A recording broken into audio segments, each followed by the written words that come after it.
தேய்பிர அஷ்டமி. நேற்று ராத்திரி 7:45 தான் வந்தது அஷ்டமி. நம்ம 8 மணிக்கு தான் ஆரம்பிக்கிற மாதிரி இருக்கும். நேற்று ஆரம்பிச்சிருந்தா ராத்திரி 8 மணிக்கு தான் ஆரம்பிக்கிற மாதிரி இருக்கும். அது 10 மணிக்கு தான் முடியும். அது செய்ய முடியாத ஒன்று. அது வழக்கமாக நம்ம அந்த டைமுக்கு பண்ணிட்டு இருந்தால் ஒரு 12 மணிக்கு இப்போ ஆறாவது ஒரு கோயிலில் பண்ணிகிட்டு இருக்காங்க. விசேஷமே ஆரம்பிக்கும். அது ஒரு 2 மணி நேரம் ஆகும்னு வச்சுக்கிங்களேன். அபிஷேகம் ஆரம்பித்து பூஜை எல்லாம் பண்ணி அவங்க பிரசாதத்தை கொடுக்கறதுக்கு 2 மணி ஆயிரும் கிட்டத்தட்ட. அப்போ பார்த்தீங்கன்னா அந்த மாதிரி பண்ணுற மாதிரி இருந்தால் நேற்று பண்ணியிருக்கலாம். ஆனால் நாம் அந்த மாதிரி பண்ணுறதுல இல்லை. நாம் எப்போ பண்ணுறோம் அப்படின்னா சாயந்தரம் 5 மணிக்கு ஆரம்பித்தா ஒரு 7 மணி நமக்கு இருக்கக்கூடிய கடன் பிரச்சனையை தீர்க்கக்கூடிய அஷ்டமின்னு சொல்கிறது. கார்த்திகை மாதம் வரக்கூடிய தேய்பிர அஷ்டமி. அதனால் பைரவரை மனசில் நினச்சிட்டு நாம் பிரார்த்தனை பண்ணிக்கலாம். நம்ம வீடு கட்டி இருக்கலாம், அல்லது வேறு ஏதாவது நிலம் வாங்கி இருக்கலாம். அப்படி வாங்கும்போது நாம் வெளியில் கடன் வாங்கி அதை செஞ்சுருக்கோம் அப்படின்னா அந்த கடன் பிரச்சனையை நல்லபடியாக கடவுள் தீர்த்து கொடுக்கணும்னு நாம் பிரார்த்தனை பண்ணிக்கணும். அன்றைக்கி பிள்ளைகளை கூட கடன் வாங்கி நம்ம படிக்க வைக்கிறோம். பேங்க்கில் கடன் வாங்கி படிக்க வைக்கிறோம். அந்த பிள்ளைகளெல்லாம் படித்து நல்லபடியாக அந்த கடனை அடைச்சி நாம் நல்லபடியாக வெளியில் வந்துடணும். கடன் பிரச்சனை இருந்தாலே நமக்கு தூக்கம் வராது. சொல்லுவாங்க, என்ன சொல்லுவாங்கன்னா, நம்ம கையில் இருக்கிறத கொண்டு செலவு பண்ணி நாம் நிம்மதியாக இருக்கணுமே தவிர கடனை வாங்கி கஷ்டப்படக்கூடாது. சரி, வாங்கக்கூடிய ஒரு சூழ்நிலை வாங்கிட்டோம், அதை நல்லபடியாக அடைக்கணுமா இல்லையா? அதுக்கு ஒரு வழியை நமக்கு ஆண்டவன் காட்டணுங்கிறதுக்காக தான் இந்த கார்த்திகை தேய்பிரை அஷ்டமி நம்ம விசேஷமா பண்றோம். அதை நம்ம ஒவ்வொரு அஷ்டமிக்கும் ஒன்று வந்து நான் கூட உங்களுக்கு சமீபத்தில் சதீஷுக்கு போட்டிருந்தேன். என்ன போட்டிருந்தேன்னா, ஒவ்வொரு அபிஷேகமும் நம்ம எதுக்காக பண்றோம், கோயிலில் மஞ்சத்தூள் எதுக்காக ஊற்றுறோம், சீயக்காய் எதுக்காக ஊற்றுறோம், திருமஞ்சனை எதுக்காக, பால், தயிர், பஞ்சாமிர்தம், அரிசி மாவு. அரிசி மாவே பார்த்தீங்கன்னா கடன் பிரச்சனையை தீர்க்கறதுக்கு தான் அரிசி மாவே. தேன் ஊற்றுறது குழந்தைகளுக்கு இனிமையான அந்த குரல் வளம் நல்லபடியாக வரணும், நமக்கே நல்லபடியாக அந்த குரல் வளம் வரணுங்கிறதுக்காக தான் தேன் கொண்டு அபிஷேகம் பண்ணுறது சாமிக்கு. ஆனால் நான் ஏற்கனவே சொல்லியிருக்கேன், என்னென்னா சாமிக்கு செய்யக்கூடிய ஒவ்வொரு பொருளும் குளிர்ச்சியை தரக்கூடிய பொருள். சாமியை முதல்ல குளிர்ச்சி படுத்திட்டு தான் அப்புறம் நாம் அவர்கிட்ட பிரார்த்தனை பண்ணணும் நம்ம காரியங்களுக்காக. அதனால் எதுக்காக அபிஷேகம் பண்ணுறோம், எதுக்காக இந்த பூவை? இப்போ சாமிக்கு பார்த்தீங்கன்னா பைரவருக்கு சிவப்பு தான் ரொம்ப விசேஷமானது. அதனால் சிவப்பு ஆடை சாத்தி சிவப்புல மாலை போட்டிருக்கோம். அதுக்கப்புறம் நீங்கள் கொண்டு வர பூவை நாங்கள் சாமிக்கு சாத்திடுறோம். ஏன்னா எதையும் நம்ம வேண்டான்னு சொல்லி ஒதுக்க வேண்டாம். அவங்க கொண்டு வந்த பூவை நம்ம சாமிக்கு வச்சிருவோம், அவங்களுக்கும் ஒரு மனசுக்கு திருப்தியாக போயிருக்கிறதுக்காக பண்ணுறோம். சரி, இது இன்னைக்கு தேய்பிரை அஷ்டமி நீங்கள் பிரார்த்தனை பண்ணக்கூடியது கடன் பிரச்சனையை தீர்க்கக்கூடியது. சரி, வருகின்ற திங்கட்கிழமை இருக்கு இல்லையா, சோமவாரம், கடைசி சோமவாரம் பார்த்தீங்கன்னா கார்த்திகை மாதத்தில் 5 சோமவாரம். இது 5வது சோமவாரம், வரக்கூடிய திங்கட்கிழமை 5வது சோமவாரம். அன்னைக்கு பார்த்தீங்கன்னா தேதி 15. அன்னைக்கு நாம் என்ன பண்ண போகிறோம் அப்படின்னா, கார்த்திகை மாதத்துல ஏதாவது ஒரு திங்கட்கிழமையில சங்கு வச்சு பூஜை பண்ணி அந்த சங்குல இருக்கிற தண்ணியை சிவபெருமானுக்கு ஊற்றணும். அப்படி ஊற்றுறதுனால நமக்கு என்ன பலன் அப்படிங்கிறத பார்க்கலாம். சகல பாவங்களும் போகலாம். நாம் அறிஞ்சோ அறியாமலோ, இந்த ஐயப்ப சுவாமிகிட்ட உட்காந்து கடைசியாக தான் சொல்லுவாங்க, நான் அறிஞ்சோ அறியாமலோ செய்த சகல பாவங்களையும் காத்து ரசித்து அருள் செய்ய வேண்டும் அப்படின்னு சொல்லி வேண்டிக்குவாங்க. அதனால நாம நம்ம பிறந்ததுல இருந்து இந்த வயசு வரலையும் நாம ஏதாவது பாவங்கள் செய்திருந்தால் அந்த பாவங்களை நாம போர்விக்கிறதுக்கு தான் அந்த சங்காபிஷேகம். அது கார்த்திகை மாதம் சோமவாரத்தில் ஏதாவது ஒரு சோமவாரம், ஒன்று முதல் சோமவாரம், 2வது சோமவாரம், சில இடங்கள்ல 5 சோமவாரமும் பண்றாங்க. அதுக்கு என்ன காரணம்னா, அவங்க கையில சங்கு இருக்கும். அந்த சங்கை கோயிலே வச்சிருப்பாங்க. அந்த கார்த்திகை மாதத்துல ஒவ்வொரு திங்கட்கிழமையும் எடுத்து அபிஷேகம் பண்றது சிவபெருமானுக்கு.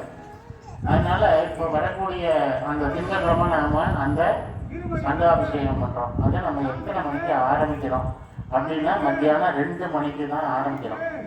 மத்தியானம் 2 மணிக்கு ஆரம்பிச்சு நமக்கு ஏன்னா சாயந்தரம் சோமவாரமும் இருக்கு, அதையும் சேர்த்து பண்ணணுமா இல்லையா? அதனால இந்த சங்கெல்லாம் 108 சங்கு வாங்குறோம். அந்த 108 சங்கையும் சிவபெருமான படம் வரைஞ்சு அதில் உள்ளேயே வச்சுக்கலான்னு சொல்லியிருக்காங்க. அந்த 108 சங்கையும் பார்த்தீங்கன்னா புனிதமான தண்ணீர். நாம தண்ணி இதில் கொஞ்சம் பச்சை கற்பூரம், அப்படி இல்லை அப்படின்னா வெட்டி விளையாமுச்சி வேறு அந்த வேற ஏற்கனவே தண்ணியில் போட்டு வச்சுட்டோம்னா ஒரு வாசனையும் இருக்கும். அது சாமிக்கு உகந்தது. வெட்டி வேர் விடாமுச்சி வேணும். இப்போ பார்த்தீங்கன்னா வெட்டி வேர் விடாமுச்சி வேணும்னா மாலை பண்ணிட்டு சாமிக்கு சாத்துறாங்க. சில இடங்கள்ல தொங்க விட்டுருக்காங்க, நிலக்காலுக்கு தொங்க விட்டுருக்கோமோ இல்லையா, அது மாதிரி சாமியோட சன்னதிக்கு முன்னாடி அந்த வேர் போட்டு வச்சிருக்காங்க. ஏன்னா அந்த பூச்சி தொந்தரவு இல்லாமல் இருக்கும். உள்ளுக்குள்ள 2வது வாசனையாகவும் இருக்கும். இதுக்காக அந்த வெட்டி வேர் விடாமுச்சி வேரை நம்ம அந்த தண்ணியில் போட்டு நல்லா ஊற வச்சுட்டு அந்த தண்ணியை எடுத்து ஒவ்வொரு சங்குலையும் அது எவ்வளவு கொள்ளுமோ அவ்வளவுக்கு ஊற்றி வச்சிடுறது. அந்த சங்குக்கெல்லாம் பார்த்தீங்கன்னா சந்தனம், குங்குமம் வைக்கணும், கொஞ்சம் பூ வைக்கணும். பூ வச்சுட்டு ஒரு கலசத்தை வச்சு பூஜை பண்ணணும் சிவபெருமானுக்கு. பக்கத்துலேயே ஒரு குண்டம், ஹோம குண்டம், அதுவும் உண்டு. கலசம், அதுக்கடுத்தது சங்கு, அதுக்கடுத்தது ஹோம குண்டம், 3 வரிசையாக வச்சு பூஜை பண்ணிட்டு முடிஞ்ச வரையும் உள்ளேயே, ஏன்னா சுற்றி எல்லாம் வர முடியாது. கலசத்தை வேணால் எடுத்து சுற்றி வரலாமே தவிர சங்கெல்லாம் யார்கிட்டையும் கொடுத்து சுற்றி வந்தால் ஒன்று கீழே போட்டுருவாங்க, இல்லைன்னா தண்ணியை பூரா கீழே ஊற்றிடுவாங்க, ஏதாவது பண்ணிடுவாங்க, இறங்குறாரு நமக்கு. அப்போ அந்த சங்கை ஒவ்வொருத்தரும் கொடுக்க வாங்கி உள்ள சிவபெருமானோட சிரசில் தலைப்பாக்கத்தில் ஊற்றுறாங்க. இதை நாம் ஊற்றுறதுனால நான் ஏற்கனவே சொல்லியிருக்கேன், நாம் இதுவரையும் ஏதாவது பாவங்கள் செய்திருந்தால் கூட அந்த பாவங்கள் எல்லாம் இன்னையோட நிவர்த்தி ஆகணும் அப்படின்னு சிவபெருமான்கிட்ட பிரார்த்தனை பண்ணணும். நாங்கள் எல்லாருமே இதை பங்கு எடுத்துக்கணும். மதியம் 2 மணிக்கு ஆரம்பிக்கிறோம். 4 மணிக்கு பார்த்தீங்கன்னா சங்கெல்லாம் உள்ள ஒவ்வொன்றா வாங்கி சாமி தலையில் நாம் அதை அபிஷேகம் பண்ணணும். அபிஷேகம் பண்ணிட்டு நாம் வஸ்திரம் ஜாக்கணும், அதுக்கப்புறம் மாலை போடணும், அதுக்கப்புறம் பிள்ளையாருக்கு இருந்து பூஜை பண்ணிட்டு வரணும். வழக்கமாக பிள்ளையாருக்கு இருந்து பூஜை உள்ளுக்குள்ளெல்லாம் பூஜை முதல்ல பூஜையை முடிச்சுட்டு அப்புறம் வெளியில் வரணும். வெளியில் வந்து பூஜையெல்லாம் முடிச்சுட்டு கடைசியாக பைரவருக்கு பூஜை பண்ணிட்டு அதுக்கப்புறம் தான் விபூதி குங்குமம் கொடுக்குறது. அதனால் எல்லாருமே கொஞ்சம் நீங்கள் வந்திருக்கீங்க, இங்கே நிறைய பேர் வரல. இன்னைக்கு வெள்ளிக்கிழமை சந்தைக்கு போகிறது ஒரு பக்கம், இன்னொன்று இங்கே ஐயப்பன் கோயிலுக்கு கொஞ்சம் பேர் அங்கே போய் உட்காந்துருப்பாங்க. அதனால் அவங்கெல்லாம் இங்கே வர முடியாத ஒரு சூழ்நிலை. நீங்கள் அவங்கள்ட்ட சொல்லலாம், இந்த மாதிரி திங்கட்கிழமைக்கு மதியம் எத்தனை மணிக்கு தான் ஆரம்பிக்கிறோம்? 2 மணிக்கு ஆரம்பிக்கிறோம். 4 மணிக்கு உள்ள சங்கனால அபிஷேகம் பண்ணுறோம். 6 மணிக்கெல்லாம் சுவாமிக்கு எல்லாம் பண்ணிடணும். என்னென்ன வஸ்திரம் காட்டி பூ போட்டு பூஜை ஆரம்பித்து 6:30 நம்ம முடிச்சிடணும். எல்லாம் கொஞ்சம் போக வேண்டியது இல்லையா இருக்குது. அதனால் திங்கட்கிழமையாக போச்சு. ஒரு சனிக்கிழமை நம்ம பாட்டில் உட்காந்துருக்கலாம். ஞாயிற்றுக்கிழமை ஒரு நாள் இருக்குது, சனிக்கிழமை பிரச்சனையே இல்லை. தேவா தென்னாடுடைய சிவனே போற்றி, எல்லாத்தவர்க்கும் இறைவா போற்றி.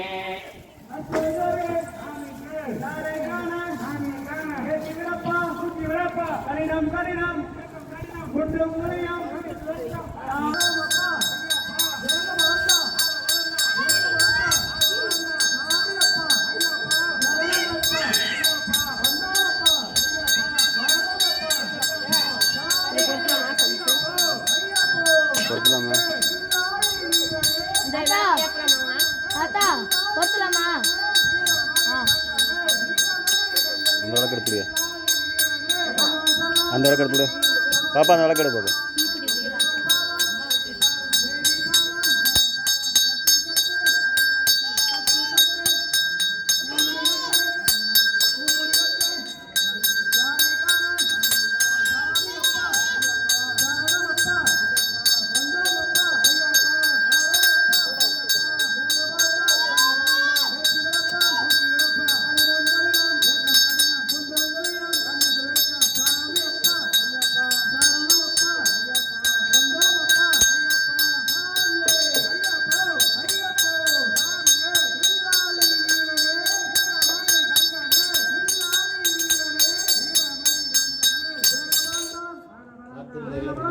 அடிக்குது, லைட்டாக அடிக்குது.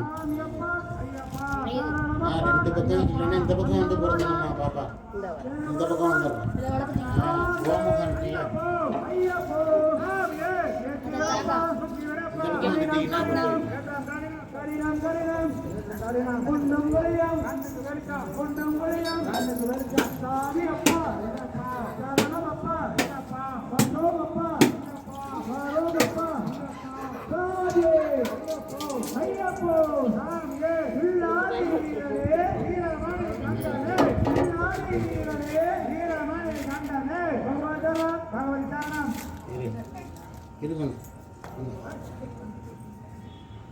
இதெல்லாம் எடுத்துருந்து நார் நாராக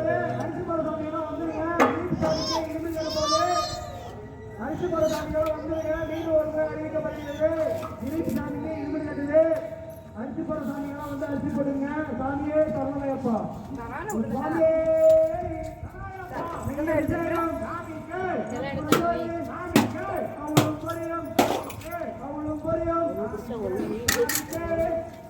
சாமியப்பா, ஐயப்பா சரணமப்பா, ஐயப்பா சந்தோமப்பா, ஐயப்பா சரணமப்பா, ஐயப்பா விளக்கு ரெடி ஆயிடுச்சுன்னா விளக்கு ரெடி ஆயிடுச்சுன்னா அதை முதல்ல காமிச்சிடலாம்.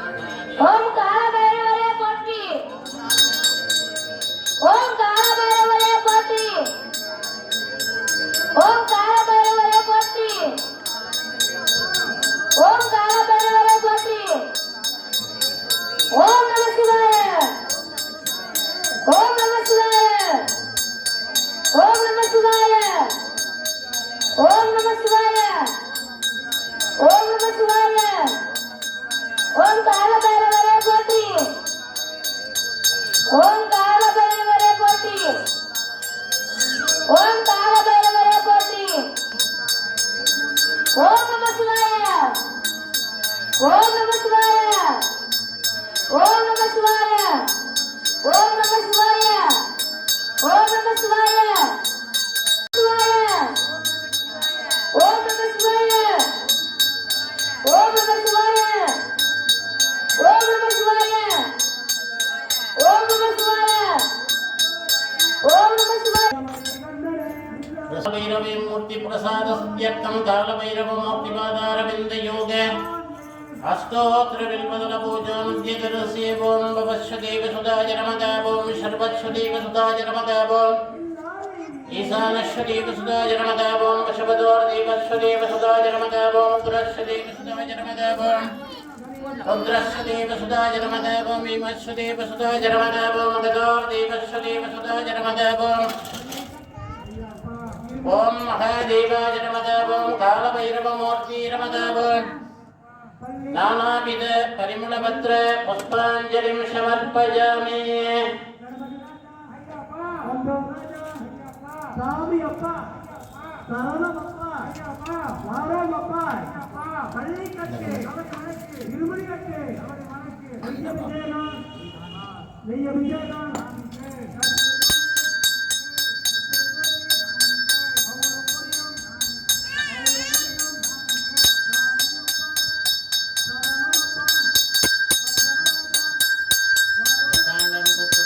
ஓம் நம சிவாய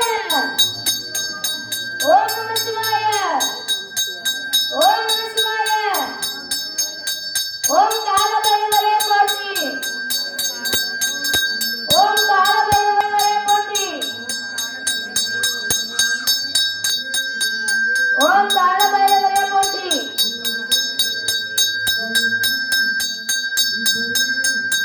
ஓம் நம சிவாய ஓம் நம சிவாய ஓம் நம சிவாய ஓம் நம சிவாய ஓம் நம சிவாய ஓம் நம சிவாய ஓம் நம சிவாய ஓம் நம சிவாய என்ன சொல்றீங்க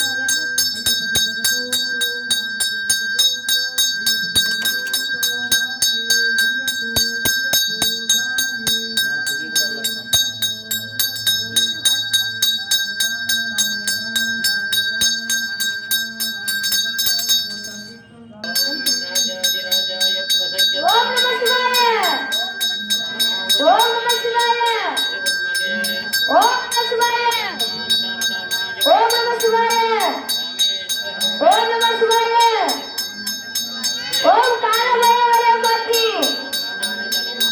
ஓம் கால பைரவரே போற்றி ஓம் கால பைரவரே போற்றி ஓம் கால பைரவரே போற்றி ஓம் கால பைரவரே போற்றி ஓம் கால பைரவரே போற்றி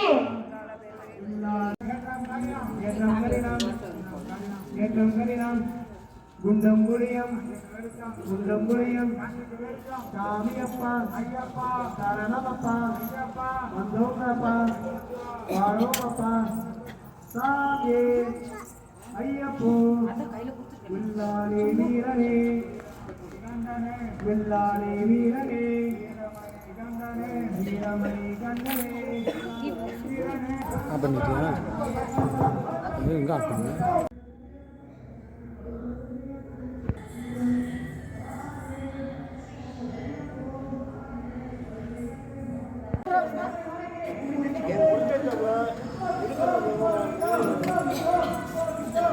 எல்லாம் இருக்காங்க